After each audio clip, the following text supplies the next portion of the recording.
L'Association pour de nouvelles initiatives en développement et santé a été créée en septembre 2013. Notre association est à caractère scientifique, laïque, apolitique et à but non lucratif.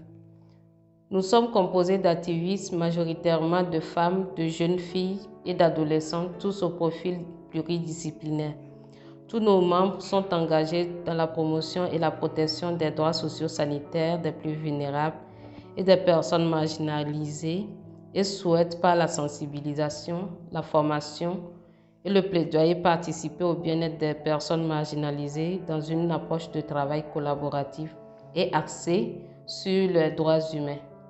Au titre des difficultés, on avait le manque de matériel. On n'avait qu'un seul bureau, 2 tables et quelques chaises. On n'avait pas d'ordinateur de service, ce qui nous amenait les uns et les autres à utiliser leur ordinateur personnel pour des activités. Et ce n'est pas sans danger non plus, parce que à un moment donné, il y a un des membres qui va perdre sa machine et du coup, c'est l'organisation qui va perdre ses données. En plus de cela, il y avait un manque de financement, dont on utilisait des cotisations des membres pour mener des activités de sensibilisation, à l'instar de l'école santé sexuelle et reproductive qui se tenait tous les dimanches au siège et avait pour but de regrouper les adolescents et les jeunes afin d'échanger avec eux sur leurs droits à la santé sexuelle et reproductive. Il y avait également des repas communautaires financés par les premiers responsables et la fondatrice qui constituaient des cadres d'échange, de partage et de solidarité. On avait un problème de visibilité au niveau national. Ça malgré qu'on était juridiquement reconnu avec l'obtention de notre récépissé, on ne nous connaissait pas vraiment sur le terrain, donc ce qui rendait difficile l'exécution de certaines activités. Il y avait un manque de personnel. On n'avait qu'un seul personnel permanent. Donc, c'était une secrétaire. Donc, elle jouait à la fois le rôle de secrétaire, comptable, agent de liaison, un peu du tout, quoi. Donc, vous voyez comment c'est difficile en ce moment. Donc, n'ayant pas de contractuel, les membres faisaient beaucoup aussi le travail nocturne, notamment entre 18h et minuit. Et aussi, ils travaillaient les week-ends parce qu'il fallait que chacun finisse son boulot de son côté et qu'on vienne se retrouver aux heures de décembre pour consacrer notre temps au travail associatif. C'était la routine comme cela jusqu'en ce que, en 2017, Amplify Change nous accorde un financement pour la mise en place du projet réduction des grossesses non désirées ainsi que des avortements clandestins. Donc, à la suite de cela, nous avions reçu un deuxième financement en février, plutôt 2019, pour mettre en œuvre le projet sur la gestion hygiénique des menstrues. On recevra un troisième financement en juin 2019 pour continuer la deuxième phase du projet réduction des grossesses non désirées et avortements clandestins. Cette fois-ci, nous allons intégrer le volet prise en charge et nous allons élargir la zone de couverture. En novembre 2020, nous avons reçu un quatrième financement de Amplify Change pour la mise en œuvre du projet dispositif de veille, d'alerte et de plaidoyer pour les soins intégrés pour l'avortement sécurisé au Burkina Faso. Donc, c'est un projet sur lequel nous sommes actuellement.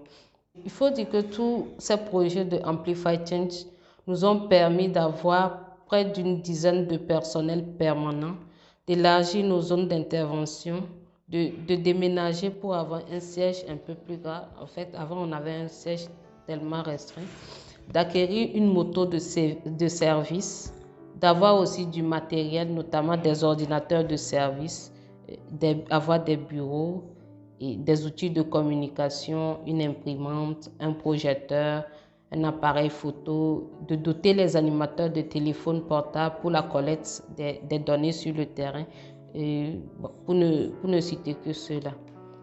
Les projets ont aussi permis d'apporter de l'information juste à la population, de fournir un appui médical, psychologique et juridique aux victimes.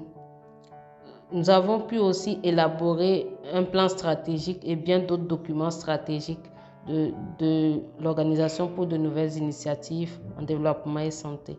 Nous avons aussi mené des études, élaboré un guide sur la gestion hygiénique des menstrues. Nous avons mené des plaidoyers aux côtés des autres structures du Burkina Faso. C'est l'exemple du plaidoyer pour la prise en compte des modules sur la gestion hygiénique des menstrues dans le curricula burkinabé. Nous avions aussi rendu opérationnel notre site web qui est le www.onids.org. Une grande partie de notre ascension est due à Amplify Change, qui est d'abord le premier bailleur à nous financer, et aussi sur nos 7 projets actuellement, Amplify a financé jusqu'à 4.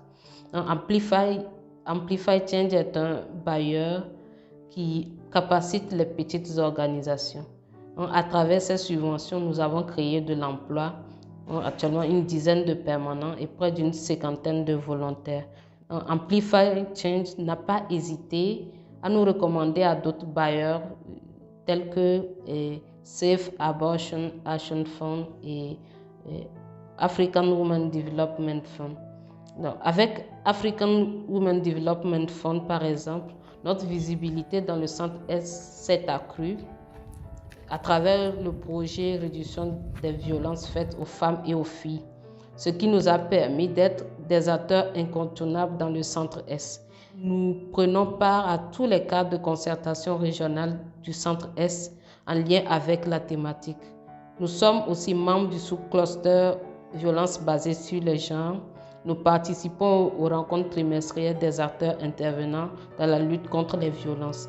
AW nous a permis également de renforcer tout le personnel projet sur le management des projets et sur l'utilisation du logiciel MS Project. Quant à SAF, il nous a permis de transcrire les lois sur l'avortement en 3 langues nationales, de faire une prise en charge holistique des victimes et d'acquérir des ordinateurs de service. De nos jours, il faut dire que notre défi actuel est de pouvoir couvrir, de par nos interventions, toutes les 13 régions du Burkina Faso. De pouvoir aussi prendre en charge de façon holistique tous les cas que nous recevons, et que ce soit dans la communauté ou à travers notre numéro SOS qui est le 76 24 18 18 que nous avons mis en place et dynamisé grâce aux différents bailleurs.